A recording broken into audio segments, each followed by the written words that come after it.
রাসূল করিম সাল্লাল্লাহু আলাইহি ওয়াসাল্লাম তিনি শেষ নবী। পৃথিবীতে অন্য কোনো নবীকে আল্লাহ মেরাজে নেন নাই। শুধুমাত্র আপনার আমার নবী মুহাম্মদ সাল্লাল্লাহু আলাইহি ওয়াসাল্লামকেই আল্লাহ পাক মেরাজ করাইছেন। আর এই মেরাজটি এটা স্বাভাবিক কোনো ঘটনা না। এটা বিশ্বাস করতে ঈমানের জোর লাগে। কারণ মুহাম্মদ সাল্লাল্লাহু আলাইহি ওয়াসাল্লাম এক রাতের কিছু অংশে মক্কা থেকে বাইতুল মুকাদ্দাস 13 দিনের রাস্তা। কয় দিন? কিন্তু উনি চোখের পলকে চলে গেছে। ওখান থেকে প্রথম আকাশে, দ্বিতীয় আকাশ, তৃতীয় আকাশ, চতুর্থ আকাশ, পঞ্চম আকাশ, ষষ্ঠ আকাশ, সপ্তম আকাশ, এরপরে সিদরাতুল মুনতাহা পর্যন্ত চলে গেছে। ওখান থেকে তিনি আবার ফেরত এসে তিনি দেখতে পাইলেন যে অজুর পানি তিনি অজু করছিলেন জমজমের পানি দিয়া, ওই অজুর পানিগুলো এখনো গড়াচ্ছে। গড়ের শিকলটা যে তিনি খুলে গেছিলেন, শিকলটা এখনো নড়তেছে। সুবহানাল্লাহ। এখন আপনারা বলবেন এটা কিভাবে সম্ভব? সম্ভব এভাবেই, আল্লাহ পৃথিবীকে থামায় দিছে। পৃথিবীর গতিকে আল্লাহ কি করছেন? এখানে থেমে থাকো, নড়াচড়া নাই, যেভাবে আসো সেভাবে থাকো। পৃথিবীকে গতিশীল করছেন কে? তো গতি থামাবার ক্ষমতা কার? আল্লাহ পাকের। সময়ের গতিকে আল্লাহ স্তব্ধ করে দিয়েছে, থেমে থাক, তোর চলার কোনো ক্ষমতা নেই। আমার রাসূল মেরাজ করে ঊর্ধ্ব গমন করে আসবে, তারপরে তুই আবার গতিশীল হবি।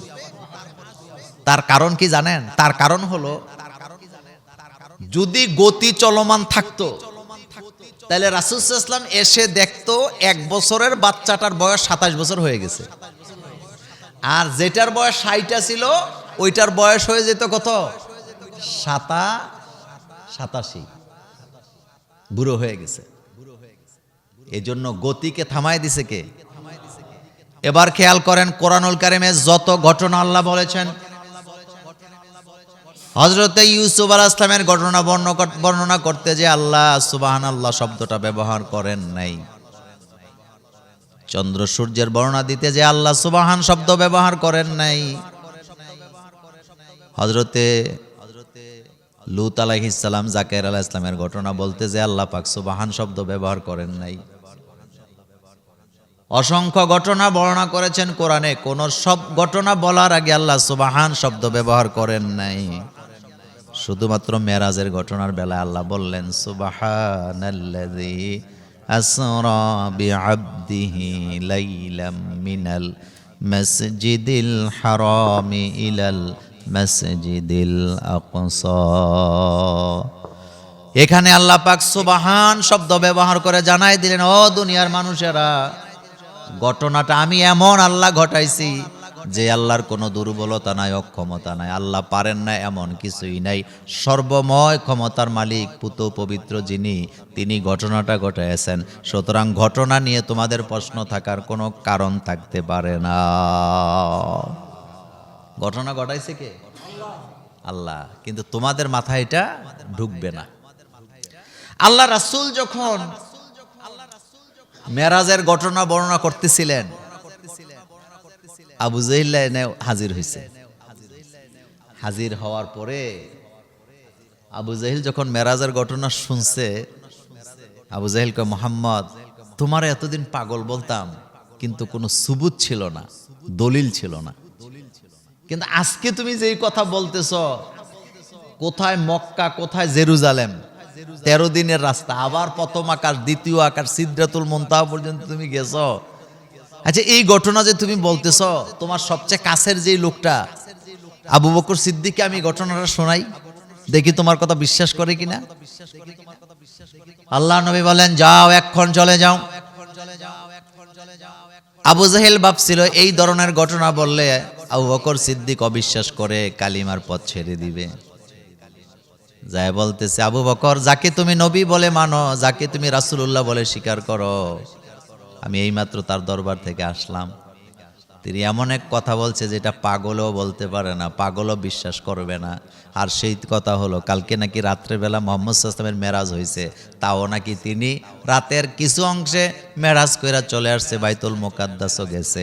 এটা কি বিশ্বাস করা যায়? আবু বকর সিদ্দিক তার দিকে তাকায় বলতেছেন, রাসূল কি এমন এমন বলেছেন? কয় হ্যাঁ। কয় চলো রাসূলের দরবারে। এবার রাসূলের দরবারে যখন দুইজন গেল, হযরত আবু বকর সিদ্দিক বলেন, রাসূল আপনি কি মেরাজের কথা বলেছেন? রাসূল কয় হ্যাঁ আমি বলেছি। এবার হযরত আবু বকর বললেন, সাদ্দাকতা ইয়া রাসূলুল্লাহ, আপনি যা বলেছেন সত্য বলেছেন। মোমেন কখনো কি কেন এই ধরনের শব্দ ব্যবহার করে না। মোমেনকে আল্লাহ পাক যেভাবে অর্ডার করে সেভাবে মাথা নত করে। আল্লাহু আকবার। মোমেন কখনো কি কেন এই ধরনের শব্দ, আল্লাহ বলছে ফজরের নামাজ পড়তে হবে সূর্য ওঠার আগে, মোমেন কখনো প্রশ্ন করে না কেন হবে কি হবে। জোহরের নামাজ পড়তে হবে সূর্য হেলে যাওয়ার পরে, মোমেন কখনো প্রশ্ন করে না কেন হবে। আল্লাহ বলছে কোরবানি করো, কেন কোনো শব্দ মোমেন ব্যবহার করে না। হযরত ইব্রাহিম আলাইহিস সালাম আমাদেরকে শিখিয়ে গেছে, ইব্রাহিম নবীকে আল্লাহ যখন বললেন আসলিম আত্মসমর্পণ করো, একটা কথাও তিনি বলেন নাই কেন আমি আত্মসমর্পণ করব, ডাইরেক্ট বলেন আসলামতু লিরাব্বিল আলামিন, আমি আমার রবের কাছে আত্মসমর্পণ করলাম। কি কেন এই শব্দগুলো ইসলামের মধ্যে কি নাই, গ্রহণযোগ্যতা নেই। এটি কিছু কিছু বন্ড আছে এটি আবিষ্কার করে। এরা কয় জুমার নামাজ 2 রাকাত হইল কেন? তো তোর মাথার মধ্যে গন্ডগোল আছে নি? 2 রাকাত হইছে কেন? আল্লাহ বলছে 2 রাকাত, এই জন্য 2 রাকাত। রাসূলুল্লাহ পড়ছে কয় রাকাত, এই জন্য 2 রাকাত। আবার কেন টেন কি? নাকটা সামনে দিছে, আপনি কি প্রশ্ন করবেন কেন দিছে? এখানে দেওয়া দরকার, এখানে দিছে। চোখ 2টা নাকের উপরে থাকা দরকার, আপনি কি বলবেন কেন দিছে? কেন টেন নাই, এখানেই দেওয়া দরকার, এই জন্য এখানে দিছে কে? দাঁত আল্লাহ তো 50টাও দিতে পারতেন মানুষকে, কিন্তু দিছে 32টা। কয়টা? তবে সব মানুষের দাঁত 32টা উঠে না। এখন বলবেন 32টা কেন হয়? মানুষটা যখন বড় হয় দাঁতগুলা ফাঁকা হয়ে যায়। দেখবেন সব বাচ্চারা দাঁত পড়ার পরে দাঁতগুলা মনে হয় যেন বড় বড়, কিন্তু পরে দেখা যায় এটা ছোট হয়ে গেছে। কেমনে হয়েছে? কারণ মুখটা যখন বড় হয়েছে দাঁত ছোট দেখা যায়, তখন মুখটা ছিল ছোট, দাঁত দেখা গেছে বড়। এ কথা সত্য নেই? দেখবেন দাঁত ফললেই প্রথম 2টা দাঁত ওঠে, মনে হয় যেন মানুষেরা গালি দেখো তুই দাঁতলা, কিন্তু পরবর্তীতে দাঁত বড় আছে না, এটা ছোট হয়ে গেছে, মুখ বড় হয়ে গেছে। সুবহানাল্লাহ। অর্থাৎ বুঝাইলাম কি কেন বলার কোনো সুযোগ তো। রাসূলুল্লাহকে মেরাজ করাইছে কে?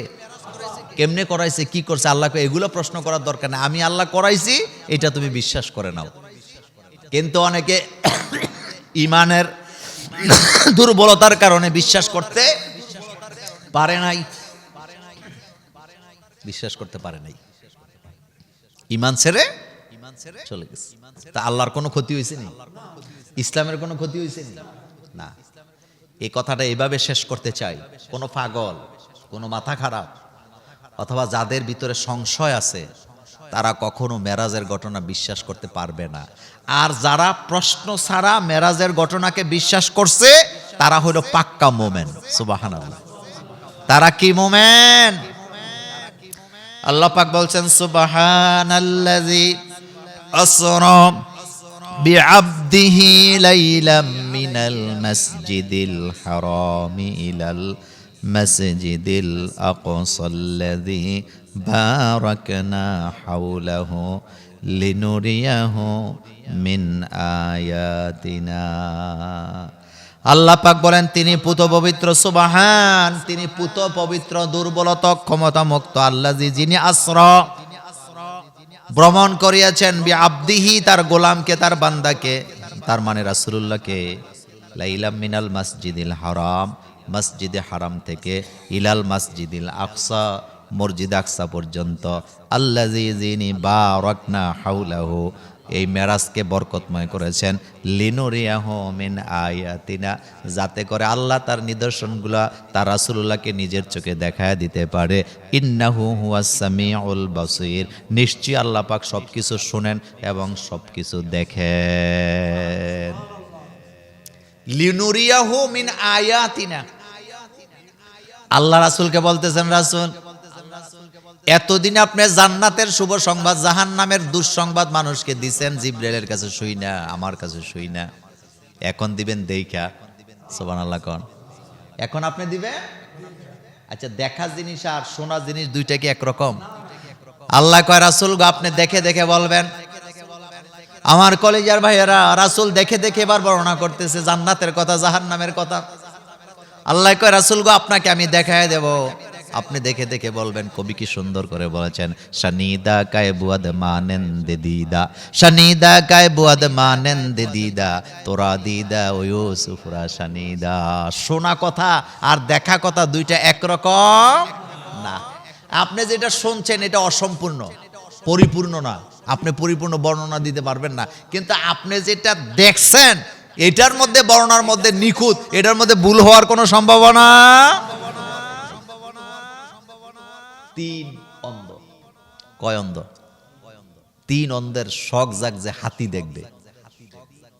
তো দেখবো কি দিয়ে? আসল যন্ত্রই তো নাই, যেটা দিয়ে দেখে এটা আসেনি, এটার নাম কি?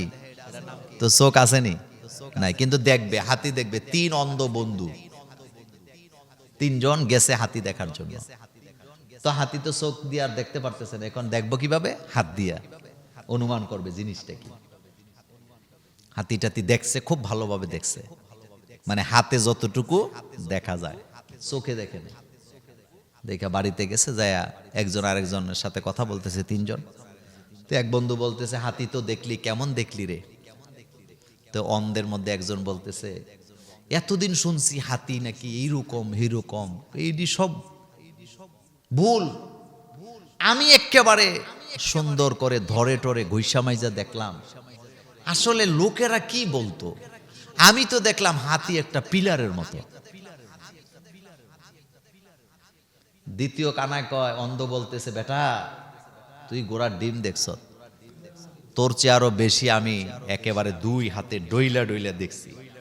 লোকেরা তো বলে হাতি এমন তো তেমন, আমি তো যা দেখলাম হাতি তো একটা দড়ির মতো,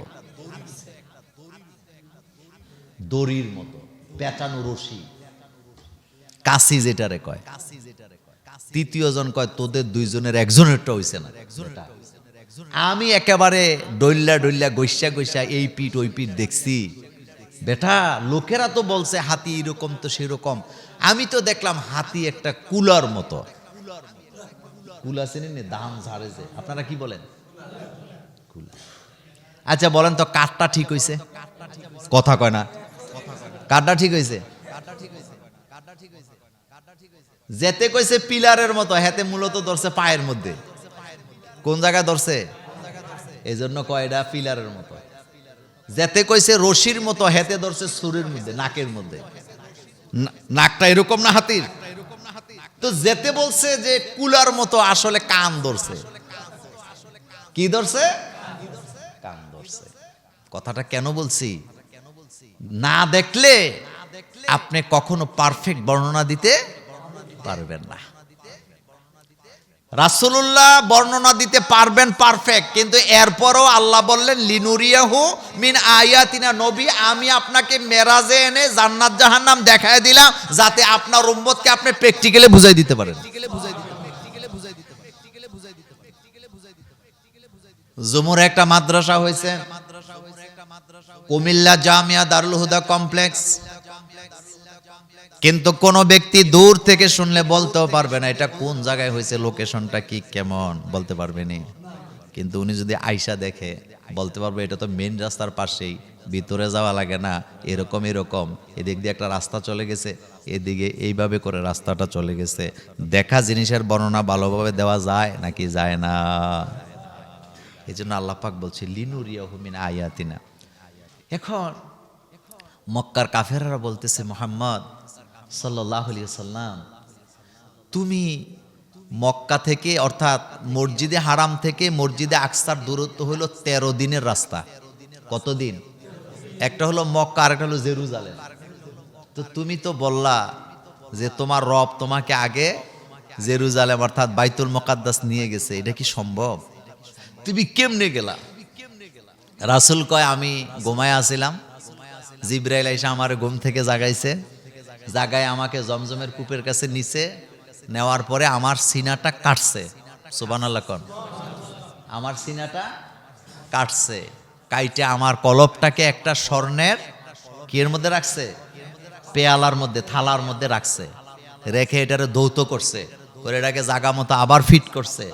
এরপরে আমার সামনে একটা কি আসলো, বোরাক আসলো। বোরাক মিন্স হইল গাদার চাইতে ছোট, খচ্চরের চাইতে একটু বড়। আমি এটার উপরে বসলাম, বিদ্যুতের গতিতে সে আমাকে বাইতুল মুকাদ্দাস পৌঁছায় দিছে।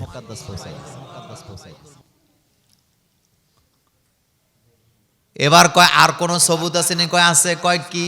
কয় রাস্তার মধ্যে দেখলাম রাতের আধারে একদল লোকেরা তাদের ওট হারাইয়া খুঁজতেছে, ওট পায় না, পেরেশান হয়ে গেছে। আমি তাদেরকে ওটের সন্ধান দিয়ে গেছি। এবার আবু জাহিলের গোষ্ঠী ওই লোকদেরকে বাইর করছে, কইরা জিজ্ঞেস করতেছে, আচ্ছা তোমরা কি রাতের বেলা ঘোড়া হারাইছিলা ওই দিন? কয় হ্যাঁ হারাইছিলাম। ওট হারাইছিলাম? কয় হারাইছিলাম। কয় পাইছো কেমনে? কয় একজন লোক আমাদেরকে সন্ধান দিছে। কয় লোকটাকে চিনো নাকি? কয় না চিনি না। এবার আবু জাহিল্লাহ কয় মোহাম্মদ যে জাদু করে এতে কোনো সন্দেহ নাই।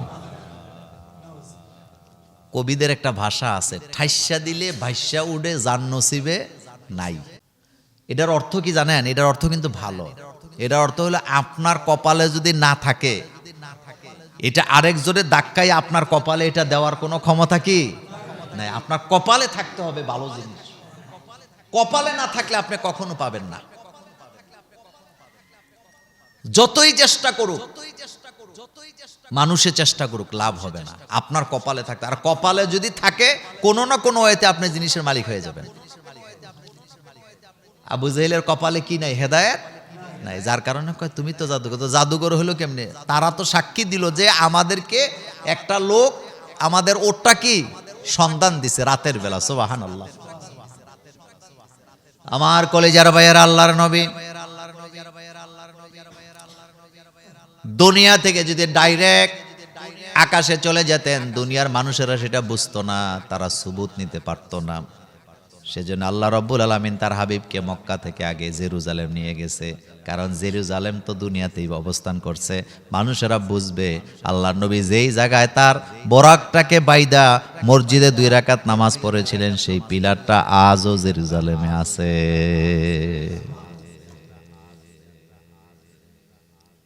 তখনকার সময় মসজিদে আকসার যিনি ইমাম ছিলেন, মুয়াজ্জিন ছিলেন, তিনি সাক্ষী দিয়েছেন যে আমরা যখন সকালবেলা শবে সাদকের সময় ইবাদত করতে গেছি, আমরা যাই আমাদের কাছেই মনে হয়েছে এখানে কেউ না কেউ তার একটা বাহন কি বাইন্দা রাখছিল, এটার আলামত আমরা পেয়েছি। রাসূল নিজে রশিদে এটার বাঁধছে। বানার পরে আল্লাহর নবী বললেন, জিবরাইল আমাকে বললেন রাসূল গো আপনি মসজিদে ঢুকেন। আমি ঢুকলাম। এবার জিবরাইল বললেন রাসূল আপনি ইমামতি করেন। সুবহানাল্লাহ কোন। আল্লাহ রাসূল বললেন জিবরাইল আমি ইমামতি করব, আমার পেছনে কারা নামাজ পড়বে? এবার জিবরাইল বললেন সমস্ত নবীরা আপনার পেছনে দাঁড়ায় নামাজ আদায় করবে। আপনি হচ্ছেন ইমামুল মুরসালিন। বলেন আপনি হচ্ছেন ইমামুল, আপনি সমস্ত রাসূলদের ইমাম। রাসূল আপনি ইমামতি করেন। মেরাজের শিক্ষাগুলি আগামী জুমাতে বলবো। আজকে যেটা বলতেছি শুধু মেরাজের ঘটনাটা যে কিভাবে ঘটলো খেয়াল করেন। আল্লাহর নবী বলেন আমি 2 রাকাত নামাজ আদায় করলাম, সালাম ফিরালাম, জিবরাইল আমাকে নিয়ে বের হলেন। হওয়ার পরে এবার আরেকটা যানবাহন আনা হলো, যেটা আগের চাইতে আরো বেশি দ্রুত। কারণ এখন আমি উপরের দিকে যাব। শোনেন, আপনারা মাঝে মধ্যে ইউটিউবে বিজ্ঞানের প্রযুক্তিগুলো দেখবেন, দেখলে আপনাদের ঈমান বাড়বে। মহাবিশ্ব বলতে আমরা যেটা বলি এটা কিন্তু এত ছোট না। এই যে আমরা বলি আলহামদুলিল্লাহ রব্বিল আলামিন, এই রব্বিল আলামিনের মধ্যে আলিফ লাম যেটা আছে, এই আলামিন মানে আল রব্বিল আলামিনের আলিফ লাম দ্বারা বুঝাইছে আল্লাহ কিন্তু একটা জগতের মালিক নন, অসংখ্য অসংখ্য জগতের মালিক আমার আল্লাহ। এই দুনিয়াটা একটা জগৎ, এতটুক শেষ না। আমাদের সৌরজগতে আমরা ঘুরতে পারি না, আমরা যাইতে পারি না, আমরা সূর্যের কাছে যাইতে পারি না, আমরা মিল্কওয়ের কাছে যেতে পারি না, পারি না। আর মহাবিশ্ব, গতকালকে আমি এই মেরাজের হাদিস পড়তে যে আমি একটা ভিডিও দেখলাম, তারা বললেন সেখানে যে মহাবিশ্বটা কত বড়, তারা বললেন যে কত বড় এটা বুঝতে হলে আপনাকে বুঝতে হবে আগে সৌরজগৎ। সৌরজগতের একটা অংশ হলো পৃথিবী, কথা ঠিক নেই? তারা বললেন যে আমরা শুধু চাঁদে যাইতে পারছি আর মঙ্গল গ্রহে যাইতে পারছি, আর কোথাও যাইতে পারছে নি, পারে নাই, সূর্যের কাছেও যেতে পারে নাই। তারা বললেন মানুষের ধারণ ক্ষমতার বাইরে হইল সৌরজগৎ, যেটাতে আমরা আছি। আমরা যেটাতে আছি এটার ধারণ ক্ষমতার ক্যাপাসিটির বাইরে আমরা। এই রকমের লক্ষ লক্ষ কোটি কোটি বিলিয়ন ট্রিলিয়ন সৌরজগৎ দিয়ে মহাবিশ্বরে আল্লাহ সাজাইছে। সুতরাং এটা নিয়ে চেষ্টা করা বোকামি ছাড়া, এটা আমরা বলি না, এটা বলতেছে বিজ্ঞান, আর আল্লাহ বলতেছে আলহামদুলিল্লাহ রব্বিল। এবার দেখেন আল্লাহ আরো কত চমৎকার কথা বলতেছেন। আল্লাহ বলছেন অসসামা ইযাতিল বুরুজ, পড়েন অসসামা ইযাতিল বুরুজ ওয়াল ইয়াউমিল মাউউদ ওয়া শাহিদিন ওয়া মাশহুদ। এখানে বলা হয়েছে আল্লাহ পাক এমন এমন তারকারাজি আছে যাদের সন্ধান তোমরা পাও না। আমি আকাশটাকে সাজায় রাখছি, আমি আকাশটাকে অসংখ্য কোটি কোটি তারকা দিয়ে সাজায় রাখছি। বিজ্ঞানীরা বললেন এক একটা গ্যালাক্সিতে লক্ষ লক্ষ তারকা থাকে, কিন্তু এক একটা তারকা কত বড়, এমন এমন তারকা আল্লাহ বানায় রাখছে আকাশে। তারকার এক প্রান্ত থেকে আরেক প্রান্তে যদি আলোর গতিতে যাওয়া হয় সময় লাগবে 90,000 কোটি বছর।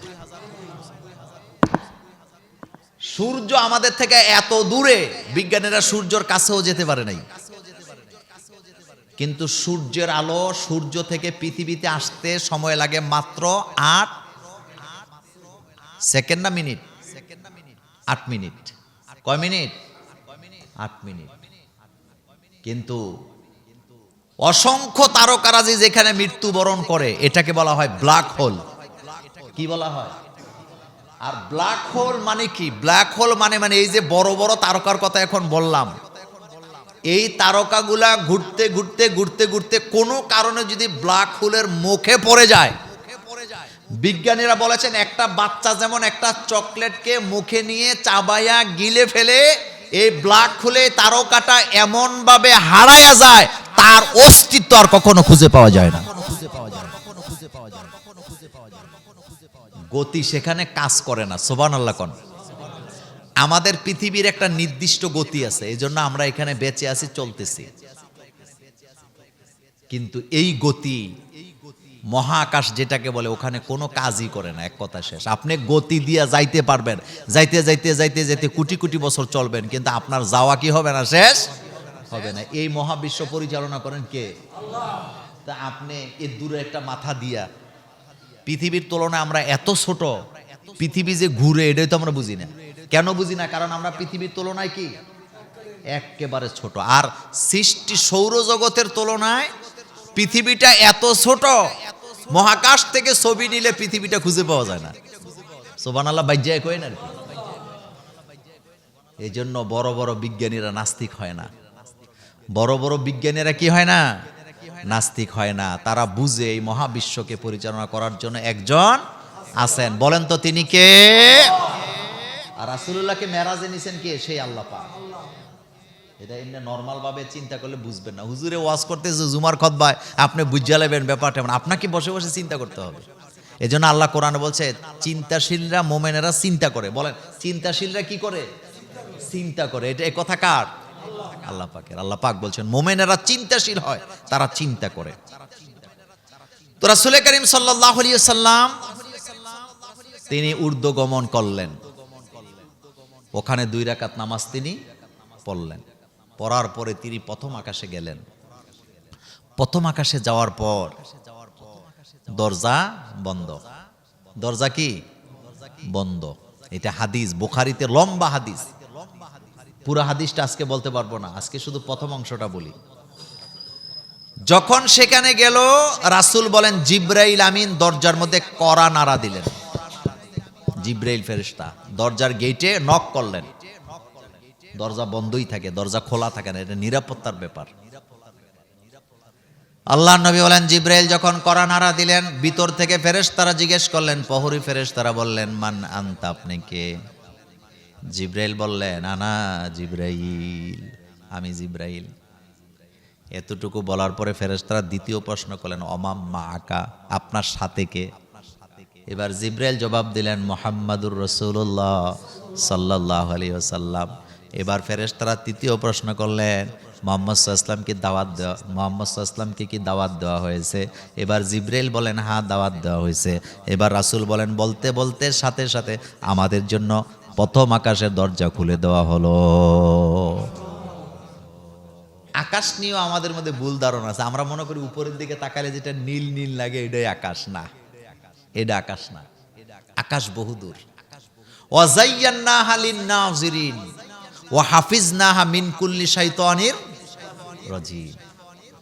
আল্লাহ পাক বলেন আকাশ তো সেটা যেটা দিয়ে আমি তারকা খচিত করেছি। তার মানে আকাশ হলো সেটা যেটার মধ্যে আল্লাহ আকাশ যে তারকা দিয়ে যে জিনিসটাকে সাজায় রাখছে ওইটা হলো আকাশ। প্রথম আকাশে যাওয়া মানুষের জন্য সম্ভব না, কারণ আলোর গতিতে যদি আপনি প্রথম আকাশ ছুঁইতে চান, কথা কি বুঝেন আমার? আলোর গতিতে যদি আপনি প্রথম আকাশটা ছুঁইতে চান সময় লাগবে 500 বছর। সুবহানাল্লাহ, আসে না মুখ দিয়ে? কয়শো বছর? তো 500 বছর মানুষ বাঁচেনি। এরপরে দ্বিতীয় আকাশ, এরপরে তৃতীয় আকাশ, এরপরে চতুর্থ আকাশ, এরপরে পঞ্চম আকাশ, এরপরে ষষ্ঠ আকাশ, এরপরে ষষ্ঠ আকাশ, এরপরে সিদরাতুল মুনতাহা। সুতরাং এই মহা আকাশের মালিক যিনি, সেজদা তাকেই দিতে হয়, তার কাছেই মাথাটা কি করতে হয়? নত করতে হয়। যেখানে সেখানে মাথা নত করে না। যাদের একটু কমন সেন্স আছে, যাদের একটু কমন সেন্স আছে, সাধারণ জ্ঞান আছে, তারা কখনো আল্লাহ ছাড়া কারো সামনে মাথা নত করে না। সে আল্লাহ পাক বলছেন সুবহানাল্লাযী আসরা বিআবদিহি লাইলাম মিনাল মাসজিদিল হারাম ইলাল মাসজিদিল আকসা আল্লাযী বারাকনা হাওলাহু লিনুরিয়াহু মিন আয়াতিনা। আল্লাহ তার নিদর্শনগুলোকে দেখায় দিছে। এবার বলেন আমরা যখন প্রথম আকাশের দরজা দিয়ে ঢুকলাম, ঢুকেই দেখি বাবা আদম আলাইহিস সালাম বসা। আমি সালাম দিলাম, বাবা আদম আলাইহিস সালাম আমাকে ডাকলেন, ও বৎস আমার কাছাকাছি আসো। আমি কাছাকাছি গেলাম। আমি যাওয়ার পরে দেখলাম আদম আলাইহিস সালামের ডান দিকে হাজার হাজার কোটি কোটি, বাম দিকে হাজার হাজার কোটি কোটি সন্তান। আমি জিজ্ঞেস করলাম জিবরাইল, আদম আলাইহিস সালামের ডাইনে কারা বামে কারা? বুখারীর হাদিস। আল্লাহর নবীকে জিবরাইল বললেন রাসূল, আদম আলাইহিস সালামের ডান পাশে যাদেরকে আপনি দেখতেছেন তারা জান্নাতি, আর বাম পাশে যাদেরকে দেখতেছেন তারা জাহান্নামী। ডাইনে কারা? জান্নাতি। বলেন ডাইনে কারা বামে কারা? আর মজা করে আমি ডাইনেও নাই বামেও না, আমি বামপন্থী রাজনীতি। তুই বামপন্থী, তুই গুখা পাগল কোথাকার। যারা ডাইনপন্থী তারা জান্নাতি। বলেন যারা ডানপন্থী, আসহাবুল ইয়ামিন আসহাবুশ শিমাল, হয় ডাইনে না হয় বামে। সূরা ওয়াকে আল্লাহ বারবার বলছে ডানপন্থীরা জান্নাতি, বামপন্থীরা জাহান্নামী। এটা জানার পরেও কিছু দাম্ভিক নেতা আছে, অহংকারী নেতা আছে, দাম্ভিকতার সাথে আমি বাম রাজনীতি করি। তুই গোড়ার ডিম বুঝছস বেটা তুই। আদম আলাইহিস সালামের ডান পাশে যারা সন্তান তারা জান্নাতি, আর যারা বাম পাশে আসে তারা কি? আমরা ডাইনে না বামে? এজন্য আমরা সব কাজ কোন দিক থেকে শুরু করি? মসজিদে ঢুকতে কোন পা? জুতা পাও দিতে কোন পা? মৌজা পড়তে কোন পা? হাত মোজা পড়তে কোন পা? কোনো কাজ করতে কোন হাত?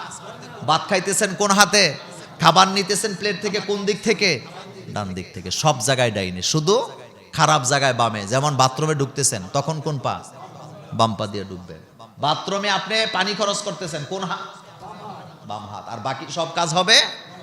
এই জন্য দেখবেন জন্মগতভাবে মানুষের ডান হাত নড়াচড়া করে বেশি। কিছু কিছু মানুষ আছে তার প্র্যাকটিসের কারণে বাম হাতটা বেশি চলে, ছোটবেলা প্র্যাকটিস করছে বাম, এই জন্য বামটা চলে। মানুষ যখন প্র্যাকটিস করে তার হাত পায়ের স্পিরিট আরো কি যে কোনো ব্যাপারে বেড়ে যায়। তা আমার কলিজার ভাইরা, প্রথম আকাশেই রাসূলুল্লাহ সাল্লাল্লাহু আলাইহি ওয়াসাল্লাম কোন নবীর সাথে দেখা হয়েছে? আদম নবীর সাথে। আদম আলাইহিস সালামের ডাইনে কারা? জান্নাতি সন্তানেরা। ডাইনে কারা? বাম পাশে কারা? এতটুকু হাদিসটা বললাম, বিশাল হাদিসটা সামনে বাকি আছে। আমরা প্রচন্ড শীতের মধ্যে আছি।